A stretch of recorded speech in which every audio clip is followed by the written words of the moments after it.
अपना अगला जो चैप्टर है 25 का वो है उत्सर्जन तंत्र। पाचन, श्वसन और रक्त परिसंचरण तंत्र के बाद में अगला जो मानव तंत्र आता है उस मानव तंत्र का नाम होता है उत्सर्जन तंत्र।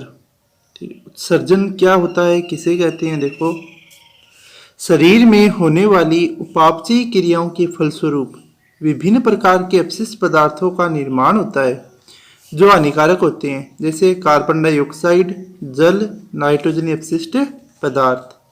CO2 व जल को श्वसन एवं पसीने के द्वारा शरीर से बाहर निकाला जाता है। नाइट्रोजन अपशिष्ट पदार्थों को शरीर से बाहर निकालने की क्रिया को उत्सर्जन कहते हैं। हमारे शरीर के अंदर अलग अलग प्रकार की रासायनिक क्रियाएं हैं, वो चलती रहती है। उन रासायनिक क्रियाओं के द्वारा अनेक प्रकार के अपशिष्ट पदार्थों का निर्माण होता है। इन अपशिष्ट पदार्थ जो ये अपशिष्ट पदार्थ बनते हैं शरीर के अंदर, इनको शरीर से बाहर निकालना ही उत्सर्जन कहलाता है। ठीक है, ये अपशिष्ट पदार्थ है वो कार्बन डाइऑक्साइड है, जल है, नाइट्रोजन अपशिष्ट पदार्थ है हो सकते हैं।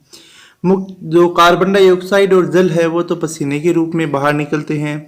श्वसन की क्रिया में कार्बन डाइऑक्साइड बाहर उत्सर्जित की जाती है और नाइट्रोजन अपशिष्ट पदार्थों को शरीर से बाहर निकालने के लिए शरीर के अंदर विशेष तंत्र पाया जाता है, उस तंत्र को उत्सर्जन तंत्र कहते हैं। आगे देखो, तो उत्सर्जन की परिभाषा हो गई, नाइट्रोजनी अपशिष्ट पदार्थों को शरीर से बाहर निकालने की क्रिया को उत्सर्जन कहते हैं। शरीर के वे अंग जो अपशिष्ट पदार्थों को बाहर निकालने में सहायता करते हैं उत्सर्जी अंग कहलाते हैं। यानी शरीर के ऐसे अंग जो अपशिष्ट पदार्थों को बाहर निकालने में सहायक होते हैं उन अंगों को उत्सर्जी अंग कहते हैं। उत्सर्जी अंग मिलकर उत्सर्जन तंत्र का निर्माण करते हैं और ये उत्सर्जी अंग है वो आपस में मिलकर उत्सर्जन तंत्र का निर्माण करते हैं। ठीक है, तो ये उत्सर्जन और इसकी परिभाषा हो गई, उत्सर्जन तंत्र है। अब है अगला पॉइंट अपना, जो मुख्य रूप से उत्सर्जन तंत्र है उसमें नाइट्रोजनी जो अपशिष्ट पदार्थ है, नाइट्रोजनी अपशिष्ट पदार्थ, इस नाइट्रोजनी अपशिष्ट पदार्थ को शरीर से बाहर निकाला जाता है। तो ये नाइट्रोजनी अपशिष्ट पदार्थ है वो अलग अलग जीवों के अंदर अलग अलग प्रकार का होता है। मनुष्य के अंदर नाइट्रोजनी अपशिष्ट पदार्थ के रूप में यूरिया पाई जाती है और अन्य जीव है उनमें अलग यूरिया के अलावा अन्य पदार्थ है वो पाए जाते हैं। तो ये कौन कौन से होते हैं, इस आधार पर नाइट्रोजनी अपशिष्ट पदार्थ है इनको 3 भागों में बांटा जाता है। ये 3 प्रकार के होते हैं। ठीक है, तो नाइट्रोजनी अपशिष्ट पदार्थ 3 प्रकार के होते हैं। नाइट्रोजनी अपशिष्ट पदार्थ है वो 3 प्रकार के होते हैं। नंबर 1, सबसे पहला जो नाइट्रोजनी अपशिष्ट पदार्थ है वो होता है अमोनिया। सबसे पहला नाइट्रोजनी अपशिष्ट पदार्थ है वो होता है अमोनिया। ठीक है, सबसे पहला नाइट्रोजनी अपशिष्ट पदार्थ है अमोनिया। देखो अमोनिया क्या है, प्रोटीन व एमिनो अम्ल के अपघटन से अमोनिया उत्पन्न होती है जो शरीर के लिए अत्यंत हानिकारक होती है। तो प्रोटीन और एमिनो अम्ल के अपघटन की क्रिया द्वारा अमोनिया का निर्माण होता है और ये अमोनिया शरीर के लिए हानिकारक होती है। अमोनिया जल में घुलनशील होती है, इसे शीघ्र ही शरीर से बाहर निकालने की आवश्यकता होती है। वे प्राणी जिनमें नाइट्रोजनी अपशिष्ट का अमोनिया के रूप में उत्सर्जन किया जाता है अमोनोटेलिक प्राणी कहलाते हैं। तो अमोनोटेलिक जंतु, अमोनोटेलिक प्राणी क्या हो गए, ये परिभाषा है, याद रखनी है। देखो, वे प्राणी जिनमें नाइट्रोजनी अपशिष्टों का अमोनिया के रूप में उत्सर्जन किया जाता है अमोनोटेलिक प्राणी कहलाते हैं। मोनोटेलिक प्राणी का कौन सी हो गई, जो नाइट्रोजनी अपशिष्ट पदार्थ के रूप में अमोनिया का उत्सर्जन करते हैं वो अमोनोटेलिक प्राणी कहलाते हैं। जैसे उदाहरण देखो, प्रोटोजोआ, पोरिफेरा, हाइड्रा, एनिलिडा, जलीय आर्थ्रोपोडा, मोलस्का तथा अन्य जो जलीय मछलियाँ होती है वो अलवणीय जलीय मछलियाँ, यह अलवणीय जलीय मछलियाँ। तो नाइट्रोजनी अपशिष्ट पदार्थ है उसका पहला वो 1 नंबर क्या हो गया, अमोनिया। ठीक है, अमोनिया है, इसमें जल की मात्रा अधिक होती है, जल की मात्रा अधिक होती है, तो जलीय जीव है ना अधिकतर वो अमोनिया का उत्सर्जन करते हैं। 2 नंबर है यूरिया। Number 2 urea. यूरिया जल में घुलनशील होती है। यूरिया है वो जल के अंदर क्या होती है, घुलनशील। यह अमोनिया की तुलना में कम हानिकारक है। अमोनिया की तुलना में कम हानिकारक होती है। अमोनिया अत्यधिक हानिकारक होती है, इसलिए अमोनिया को शीघ्र ही बाहर निकालने की जरूरत होती है। ऐसे प्राणी जो नाइट्रोजनी अपशिष्टों का यूरिया के रूप में उत्सर्जन करते हैं यूरोटेलिक प्राणी कहलाते हैं। यूरोटेलिक प्राणी कहलाते हैं। ठीक है, यूरोटेलिक प्राणी क्या हो गए, ऐसे प्राणी जो नाइट्रोजनी अपशिष्टों का यूरिया के रूप में उत्सर्जन कहलाते हैं करते हैं, यूरोटेलिक प्राणी कहलाते हैं। उदाहरण मनुष्य, उभयचरी जंतु, अस्थिल एवं उपास्थल मछलियाँ। तो मनुष्य है वो एक यूरोटेलिक प्राणी है क्योंकि नाइट्रोजन अपशिष्ट पदार्थ के रूप में यूरिया का उत्सर्जन करता है। अगला पॉइंट है यूरिक अम्ल। यूरिक अम्ल देखो, यह कम विषैला होता है। यूरिक अम्ल है वो कम विषैला होता है, यानी बहुत कम हानिकारक है ये, तथा जल में अघुलनशील होता है। यह जल में नहीं घुलता है, जल में नहीं मिलता है, यानी इसको उत्सर्जन में जल आवश्यक नहीं होता।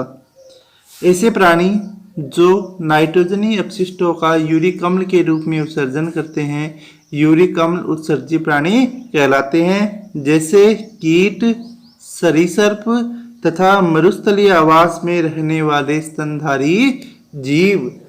ठीक है, तो ऐसे जीव है वो यूरिक अम्ल का उत्सर्जन करते हैं। क्यों करते हैं, क्योंकि इनमें ये जल में घुलनशील नहीं होता और जल है वो इसकी मात्रा बहुत ही कम इसके द्वारा बाहर निकलती है। तो नाइट्रोजनी अपशिष्ट पदार्थ है वो 3 प्रकार की हो गई। 1 नंबर अमोनिया, 2 नंबर यूरिया और 3 नंबर यूरिक अम्ल। और इस हिसाब से जो जंतु है वो उत्सर्जन के आधार पर 3 प्रकार की हो गई। एक तो जो अमोनिया का उत्सर्जन करते हैं वो अमोनोटेरिक, जो यूरिया का उत्सर्जन करते हैं वो यूरोटेलिक, और तीसरे वो जो यूरिक अम्ल का उत्सर्जन करते हैं उन जंतुओं को यूरिक अम्ल उत्सर्जी जंतु कहते हैं। ठीक है, फिर है अपना अगला पॉइंट इस चैप्टर का, वो है मानव का उत्सर्जन तंत्र। मानव का उत्सर्जन तंत्र।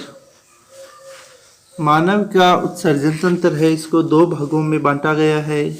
एक तो मुख्य उत्सर्जी अंग और दूसरा सहायक उत्सर्जी अंग। मुख्य उत्सर्जी अंग और सहायक उत्सर्जी अंग। मुख्य उत्सर्जी अंग है वो होते हैं वृक्क, एक जोड़ी वृक्क जिसे किडनी भी कहते हैं। ठीक है, सहायक उत्सर्जी अंग में मूत्रवाहिनी, मूत्राशय और मूत्र मार्ग है ये आते हैं। तो मुख्य उत्सर्जी अंग वृक्क और सहायक उत्सर्जी अंग मूत्रवाहिनी, मूत्राशय, मूत्र मार्ग ये होते हैं। तो सबसे पहला है मुख्य उत्सर्जी अंग वृक्क, इसके बारे में पढ़ते हैं। देखो, किडनी, जिसे किडनी बोलते हैं, मुख्य उत्सर्जी अंग। मानव में एक जोड़ी वृक्क पाए जाते हैं। मानव में एक जोड़ी वृक्क पाए जाते हैं जो उदर गुहा के दोनों ओर स्थित होते हैं। जो अपनी उदर गुहा में दोनों ओर पाए जाते हैं। दायां वृक्क बाएं वृक्क से कुछ आगे होता है, यानी दायां वृक्क है वो बाएं वृक्क से थोड़ा सा आगे की ओर यानी नीचे की ओर होगा। 2 वृक्क एक पतली पेरिटोनियम झिल्ली से जुड़े होते हैं और दोनों ही वृक्क एक बहुत ही पतली पेरिटोनियम झिल्ली के द्वारा आपस में जुड़े हुए होते हैं। इनका निर्माण भ्रूणीय मेजोडर्म से होता है। का निर्माण भ्रूणीय मेजोडर्म से होता है। इनका निर्माण भ्रूणीय मेजोडर्म से होता है। मानव के वृक्क मेटेनोफ्रिक प्रकार के होते हैं। मानव के वृक्क का वो मेटेनोफ्रिक प्रकार के होते हैं। मानव के वृक्क मेटेनोफ्रिक प्रकार के होते हैं। वृक्क गहरे लाल रंग के होते हैं। वृक्क गहरे लाल रंग के होते हैं।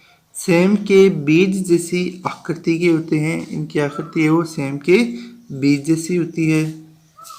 प्रत्येक वृक्क 10 से 11 सेंटीमीटर लंबे, 5 से 6 सेंटीमीटर चौड़े तथा 20.17 ग्राम के वजन के होते हैं। ये इनकी लंबाई, चौड़ाई और वजन हो गया।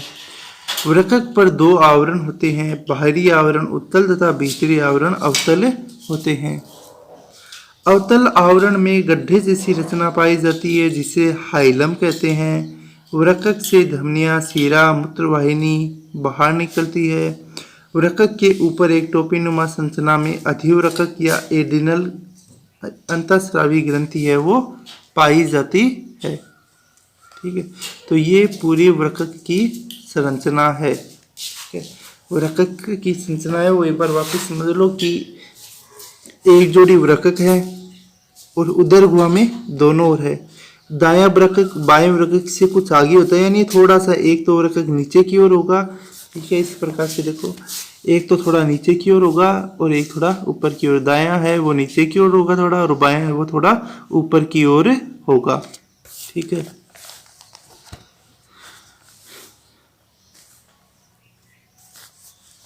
दोनों वृक्क एक पतली पेरिटोनियम झिल्ली से जुड़े होते हैं। इनका निर्माण भ्रूणीय मेजोडर्म से होता है।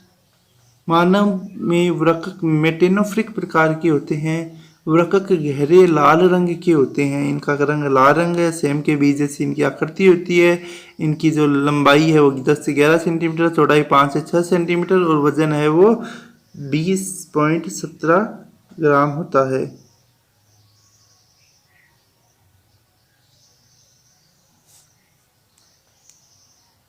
ठीक, ये 120, ठीक है, 120 है। इनका वजन 120.17 ग्राम होता है। वृक्क पर 2 आवरण होते हैं। बाहरी आवरण उत्तल तथा भीतरी आवरण अवतल होते हैं। अवतल आवरण में गड्ढे जैसी रचना पाई जाती है, जिसे हाइलम कहते हैं। वृक्क से धमनियां, सीराएं, मूत्रवाहिनी बाहर निकलती है।